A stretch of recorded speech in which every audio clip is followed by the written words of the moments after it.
Luis Valdés, el secretario general de APP, está con nosotros, y el señor Mariano Fernández Garibay, secretario general de Somos Perú, nos acompañan en el estudio. Nosotros les damos la bienvenida y les agradecemos muchísimo que hayan venido hasta acá. ¿Cómo están, señores? Patricia, muchas gracias por la invitación. Siempre es un gusto estar contigo. No, el gusto es nuestro. Gracias por acompañarnos. Patricia, muchas gracias por la invitación. Gracias a ustedes. Ayer, la verdad que todos nos hemos quedado un poco pasmados, me imagino que usted más que nadie, cuando el señor Williams, harto de estas idas y venidas, avanzadas y retrocesos, con respecto de un tema que es importante, que es cuándo se van a dar las elecciones, suspendió la sesión con su queja en términos... Las lisuras, le voy a confesar que a mí no me asustan.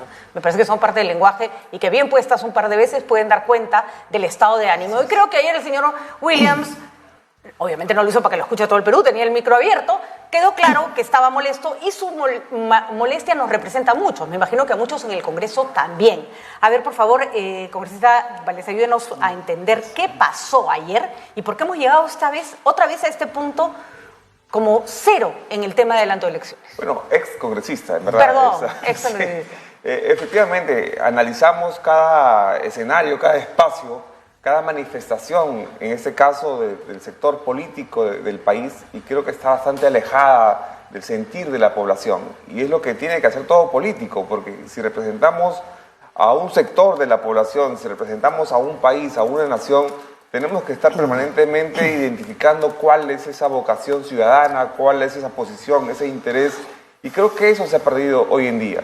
Y efectivamente hay un gran sector del país que está pidiendo, exigiendo el adelanto de elecciones, y eso es lo que hoy los congresistas, el Parlamento y las instituciones en el país deberíamos ponernos a analizar, evaluar, sobre todo en el ámbito del adelanto de las elecciones, que es lo más próximo que tenemos que analizar. Los que no quieren adelantar las elecciones, no sé por qué creen que abril es mucho mejor que diciembre. Para mí, meses más, meses menos, no va a mejorar nuestro sistema de representación, no va a mejorar nuestros organismos electorales, no va a mejorar mucho. Lo único que tal vez se logre es cierta calma de la convulsión. Pero usted diría, señor Valdés, que esto es un chantaje de quienes protestan simplemente. No necesariamente. Lo que sí yo creo, Patricia, es que hay una mezcla de sentimientos y de razones y justificaciones para, digamos, esos mensajes de la población, ¿no? Hay un sector, sí, que protesta de manera legítima, ¿no? Reivindicación de derechos, abandono. Y piden adelanto de elecciones. Y piden adelanto de elecciones, ¿no? Pero hay también otro sector que tenemos que identificar y reconocer, que, digamos, va más bien con una posición extrema, ¿no? Que busca la anarquía, que busca el incumplimiento de la ley, que busca tener un país convulso, porque ese es su escenario, digamos, querido. Entonces, hay que identificar más bien esos dos extremos que también nos hacen un flaco favor para fortalecer una democracia ya debilitada, digamos, de nuestro país, producto de esta crisis sin fin que hemos vivido en las últimas décadas. Años. Hay que decirlo, una crisis que viene de hace mucho tiempo y que además incluso han alimentado quienes hoy no quieren adelanto de elecciones, ¿no? Yo digo, ¿cómo le vendes a la población el hecho de que el adelanto de elecciones no es bueno cuando tú has estado pidiendo que se vaya el presidente, que se cierre el Congreso meses antes porque el presidente era alguien que no te gustaba, ¿no? Ahora, y ahí me sorprende que el discurso... Estoy totalmente de acuerdo con usted, señor Valdés, en que hay un grupo violentista, pero pareciera que son los únicos que están en el Perú. Cuando la señora Boluarte dice Puno no es el Perú y se refería a justamente la gente que está violentando, me pregunta entonces qué tal si le habla a usted al resto del Perú y toma decisiones para el resto del Perú. Señor Fernández Garibay, ¿cuál es la postura de Somos Perú? Si es que hay un adelanto de elecciones para este año, ¿es algo que se debería respaldar? Bueno, nosotros como partido hemos emitido un comunicado hace unos días, en el cual precisamente pedíamos primero que los entes responsables, el ente electoral, poder ejecutivo y poder legislativo se puedan juntar, se puedan sentar y puedan entender de que había la necesidad de realizar un adelanto de elecciones. ¿Se puede hacer? Sí se puede hacer. Ya los especialistas electorales lo acaban de indicar, mínimo 9 meses, ¿no? El Jurado Nacional de Elecciones acaba de convocar a un proceso de elecciones complementarias municipales para junio de este año, ¿no? En 6 meses. ¿Por qué no hacerlo también con elecciones generales? Incluso cuando el jurado y la OMPE dijeron que no era el ideal adelantar, no estábamos en esta situación. No había 50 muertos. O sea, lo dijeron al comiencito, como bueno, me están preguntando, pero ya después ya no es un tema de si se puede o no se puede, se tiene que hacer, ¿no? Se tiene y se puede, Patricia, se tiene y se puede, porque ya el jurado también ha dicho que se pueden adelantar las elecciones, lógicamente sacrificando las elecciones primarias, que no debería de ser, efectivamente, se debería de ejecutar con elecciones primarias. Lamentablemente, el momento en que estamos pasando nos obliga a adelantar elecciones. Y escuchar a las voces que hoy están pidiendo eso, ¿no? Si bien es cierto, muchos congresistas hoy están hablando de que debería de ser las elecciones en abril 2024 o terminar el periodo, porque el pueblo los ha elegido, pero también el pueblo hoy le dice, oye, hasta acá nomás. Quien te puso ahí te quiere sacar de ahí, ¿no es cierto? Y eso es y repito, la violencia es de unos cuantos, el pedido de salida no es de unos cuantos, es mayoritario. ¿Están preparados, señor Valdés, los partidos políticos para afrontar una elección? Porque me da la impresión que mucho de lo que se mueve en el Congreso es, lo que pasa es que tu líder sí está listo para presentarse y el mío no. Y hay un juego de intereses particulares que siempre se da.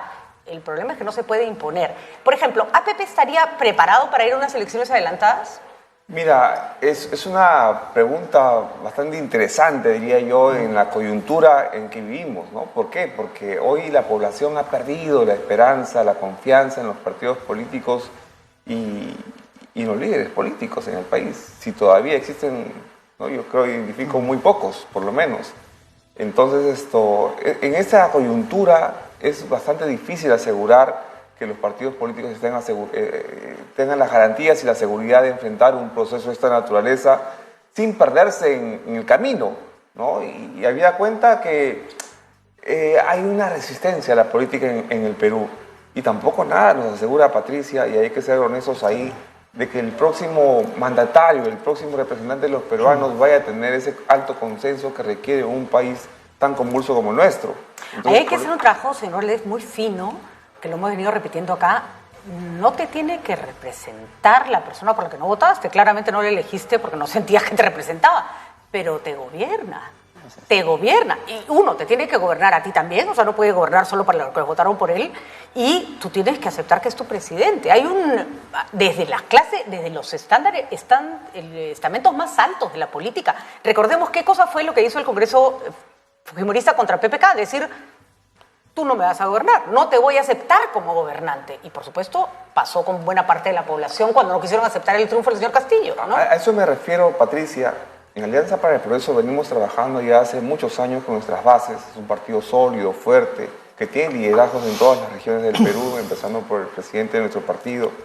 Nos creemos siempre estar preparados para cualquier contienda, pero sin embargo, Alianza para el Progreso no es el único partido que participa en estas elecciones, ¿no? Así es. Y ya hemos tenido una experiencia no muy buena en el último proceso electoral, donde un partido político como, voy a decirlo, Perú Libre, no estaba preparado, digamos, para gobernar, y las consecuencias hoy venimos pagando todos los peruanos. Entonces hagamos una evaluación, ¿no? Y sobre todo una autocrítica de los partidos políticos para trabajar de la mano, digamos, con todo el Estado en su conjunto, empezando por la población y trasladando también la responsabilidad en la ciudadanía, en los peruanos en sí, porque claro, en tanto los peruanos nos resistamos a participar en política, nos vamos a quedar con lo que tenemos, y eso no es muy bueno, y sobre todo porque es un deber de todo ciudadano en el Perú y en el mundo participar en el quehacer político de su país. De acuerdo, señor Garibay. ¿Y Somos Perú?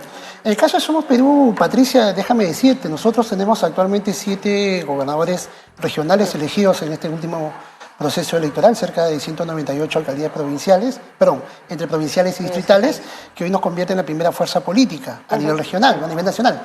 Entonces, es un reto para los partidos políticos, incluso para Somos Perú, buscar el liderazgo que pueda representar la opción que quiere el país.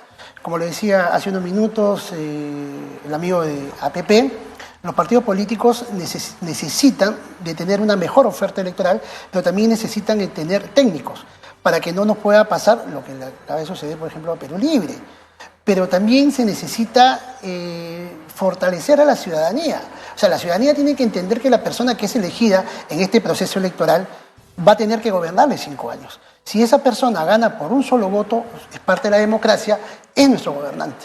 y no vivir la situación que hemos vivido hace unos minutos que nos ha conllevado a tener la situación actual. Y la bancada de Somos Perú lo tiene claro que se tiene que adelantar elecciones y que además tienen que tener una propuesta seria para las próximas elecciones. Hemos conversado con algunos congresistas de la bancada y han entendido de que ya la ciudadanía, la población, pide un adelanto de elecciones.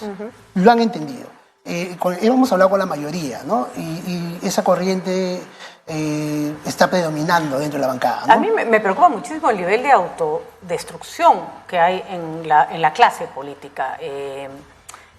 Vamos a decirlo con todas sus letras, el audio que salió que comprometió la presidencia de la señora Camones en el Congreso fue una vergüenza de haberlo difundido. Yo particularmente veía en mi experiencia ahí, sí, una conversación típica entre un político, un presidente de un partido y una congresista. No necesariamente todo lo que se dice se hace y es parte de la conversación política y finalmente es una conversación privada. Pero yo no defiendo la privacidad cuando hay un delito claro. Yo no encontraba delito. Ahí claramente lo que había era un interés de bajarse esa presidencia del Congreso y con eso se desprestigia la política y con eso además se permite que suba cualquiera a ser presidente del Congreso en cualquier circunstancia. Bien complicado, señor Valdés, porque uno dice, ustedes mismos se acuchillan y cierran las posibilidades a que la población los encuentre como lo que deberían ser, un aliado, su representante, quien les va a resolver la vida, ¿no?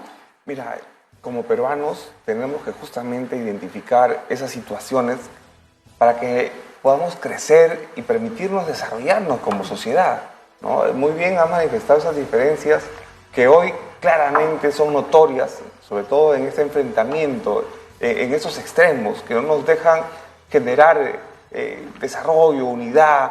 Los peruanos tenemos que sobreponer cualquier tipo de interés a los intereses patrios, ¿no?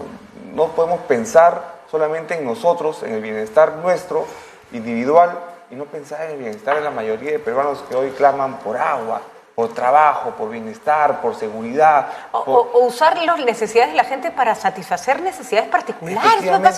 Me parece una perversidad, ¿no? ¿Y sabes por qué pasa eso, Patricia?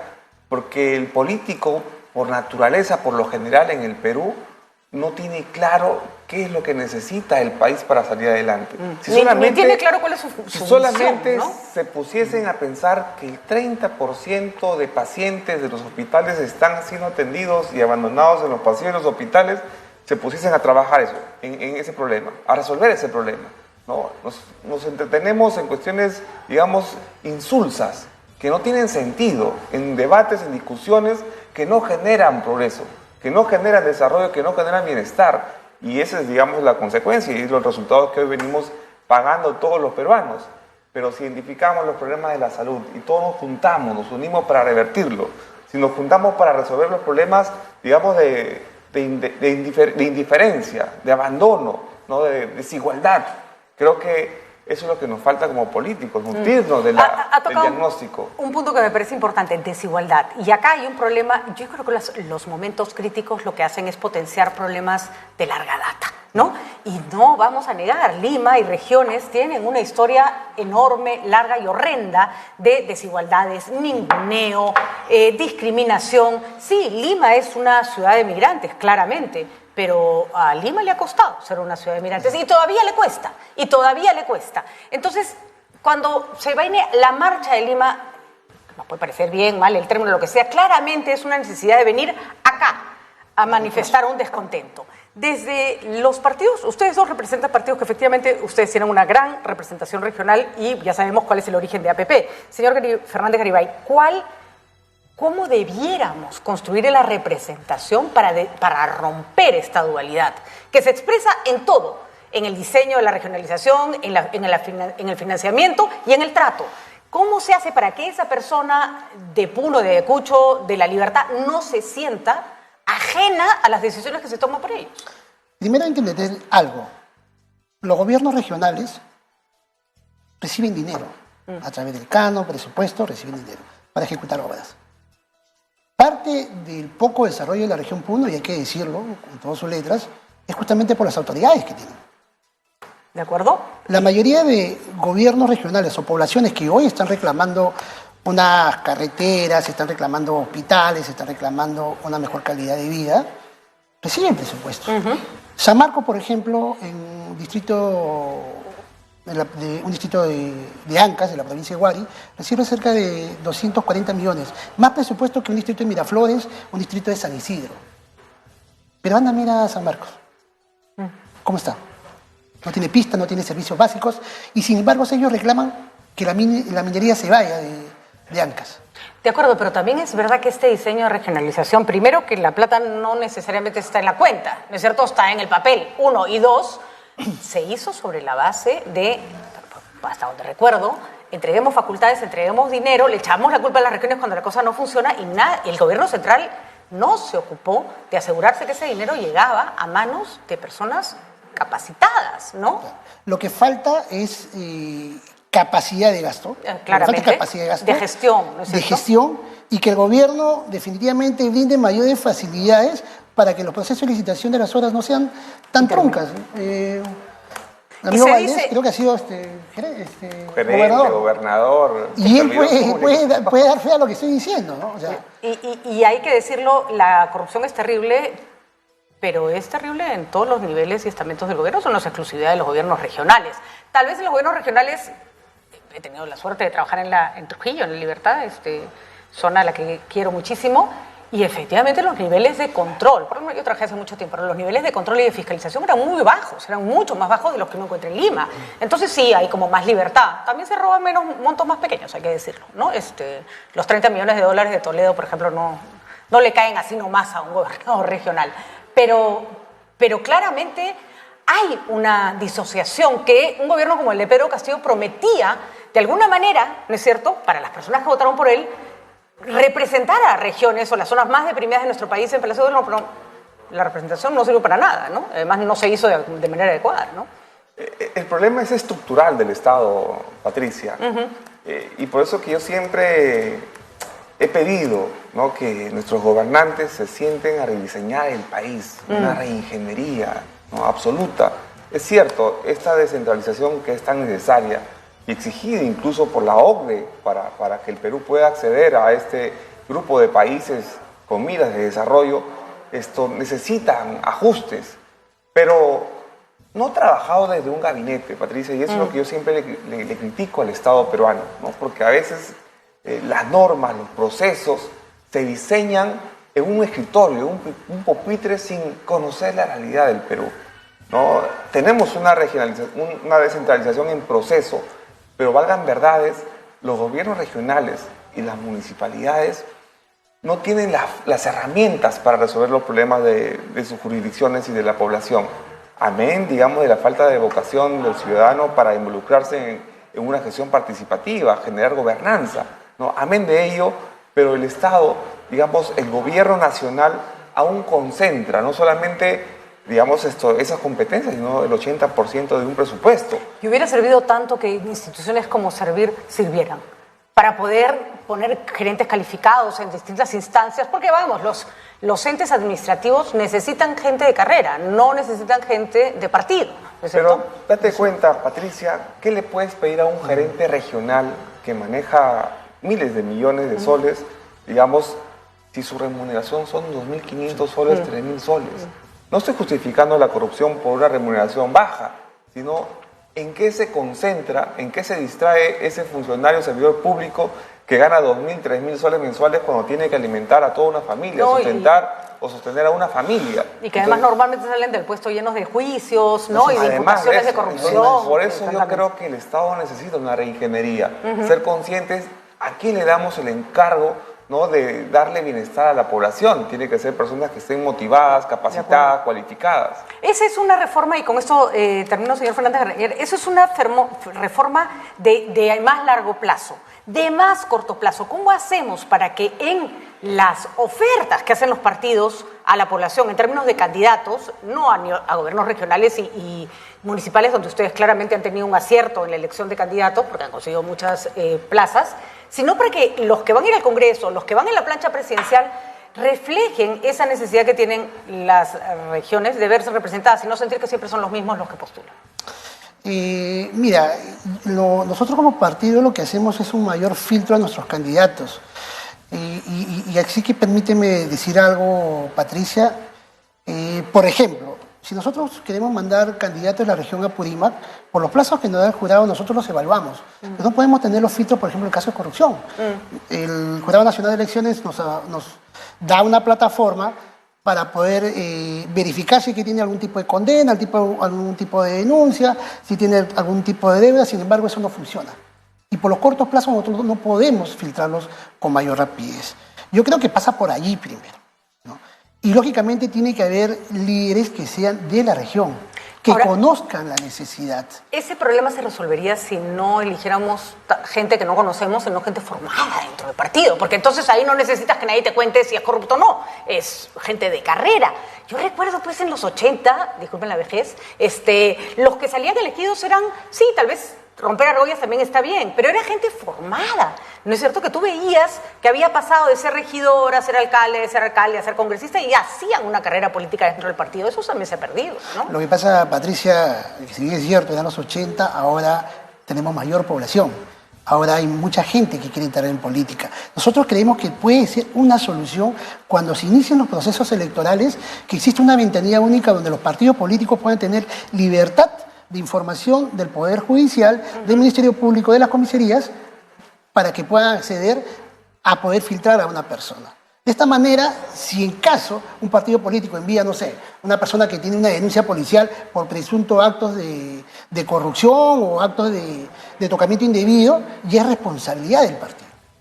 Porque van a verdad, tú entras a ver si tienes sentencias, solamente encuentras si tienes sentencias, pero no encuentras si tienes denuncias, no hay libertad para eso. Ahora, la prensa suele encontrar cosas que no encontraron los partidos. Esa sería una pregunta que hay que hacerse, ¿no? Porque normalmente lo filtran las competencias. Eso es lo que sucede. O sea, los partidos normalmente se enteran de lo que tienen algunos de esos candidatos que ocultan. Bueno, y además es verdad que existen, y es un proceso por el cual uno expone los candidatos, hace un proceso de tacha, la población incluso puede en las primarias señalar no porque le pegó a su hija, y no necesariamente la ciudadanía participa, pero es todo un proceso de aprendizaje. Bueno, señores, en caso se planteara un adelanto de elecciones para este año, ¿sus partidos votarían en esa línea en el Congreso de la República? En el caso de Somos Perú, la tendencia es que sí. La tendencia es que sí. Siempre hay la posibilidad de que alguien vote de otra manera, pero el partido pide eso, por los apoya pocos congresistas que hemos hablado, la tendencia es que sí. No esperemos que sea voto en bloque, ¿no? Claro, Alianza para el Progreso como partido ha decidido apoyar un adelanto de elecciones, eso no cabe la mínima duda, ¿no? Ahora, incluso el señor Acuña ha dicho que las adelanten más, ¿no es cierto? Exactamente, ¿no? Entonces estamos en esa línea. Muy bien, señores. Ojalá que, no sé, cierta sensatez se apodere de nuestros políticos. Gracias por haber estado con nosotros y les deseo lo mejor a ustedes y a su participación política. En la política hay que impulsarla, no chancarla, porque no podemos estar pidiendo mejores sistemas de representación si siempre estamos denigrando a las personas que han decidido dedicarse a la política, que particularmente cuando el señor Roel dice que la gente tiene que participar. ¿Cómo le explico? Qué difícil animarse a una cosa por esa. No por falta de voluntad, sino por todo lo que implica de trabajo y de, sobre todo, soportar en momentos como coyunturas tan duras.